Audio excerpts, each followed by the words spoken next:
Dans cette vidéo, nous allons étudier les algorithmes pouvant calculer le PGCD de deux nombres entiers.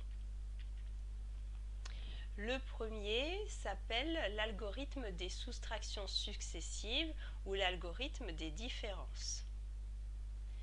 Regardons cette propriété, soit A et B deux nombres entiers avec A strictement supérieur à B.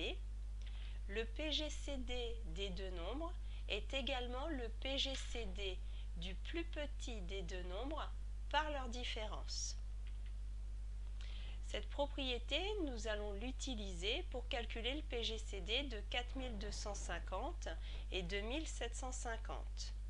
Donc pour ce faire, on va appliquer en faisant des soustractions successives en veillant à faire toujours soustraire le plus petit nombre du plus grand.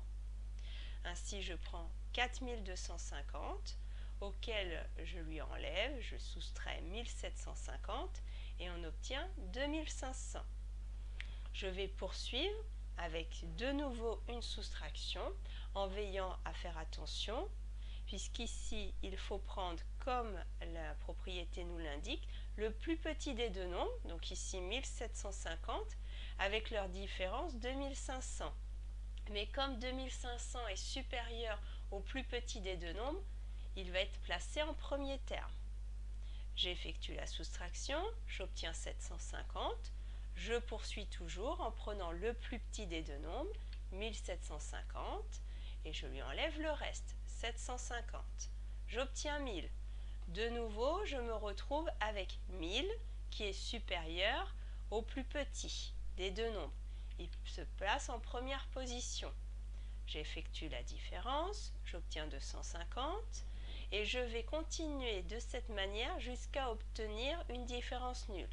Ce n'est pas le cas, je poursuis. 750 moins 250, j'obtiens 500. De nouveau 500 supérieur à 250, il sera mis en première position. Puis je termine par 250 moins 250 égale à 0. J'arrête d'effectuer ces soustractions successives. Et on fera bien attention, on recommence avec le plus petit des deux nombres et leur différence, en veillant à bien ordonner les nombres de façon à ce que leur différence soit toujours positive. Nous cherchions le PGCD et le PGCD est la dernière différence non nulle, ici à savoir 250. On note PGCD de 4250 et de 1750 est égal à 250. Il y a un second algorithme pour trouver également ce PGCD qui s'appelle l'algorithme d'Euclide ou des divisions successives. Cet algorithme repose sur la propriété suivante.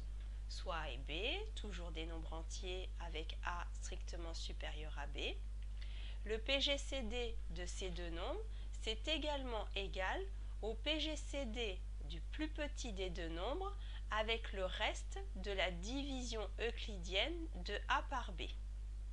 Et cette propriété des divisions, de la même façon qu'on a effectué des soustractions successives avec le premier algorithme, ici on va effectuer des divisions euclidiennes successives.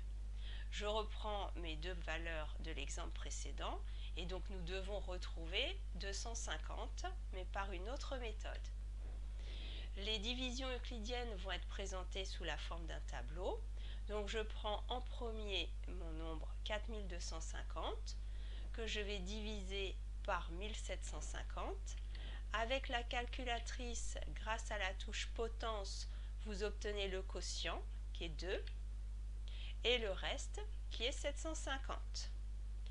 Avec la propriété, nous allons reprendre le plus petit des deux nombres, qui est 1750, avec le reste, qui est 750, pour effectuer la seconde division euclidienne.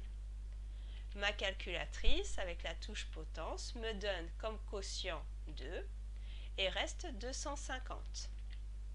De la même façon que la précédente, je vais continuer avec une division euclidienne en prenant le plus petit des deux nombres, 750, mon reste, pour effectuer la division suivante. J'obtiens ici quotient 3 reste 0. De la même façon que l'algorithme des différences, je m'arrête quand j'obtiens 0 ici en reste. Mon PGCD sera le dernier reste non nul et on retrouve bien 250. La calculatrice vous donne également le résultat directement pour vérifier dans vos exercices. En faisant seconde, calque, elle va afficher PGCD avec une parenthèse, puis vous placez le nombre, 4250. Pour le point virgule, il faut faire de nouveau seconde, puis la touche 3, puis placer 1750 en fermant la parenthèse, mais vous n'êtes pas obligé, la calculatrice calculera quand même.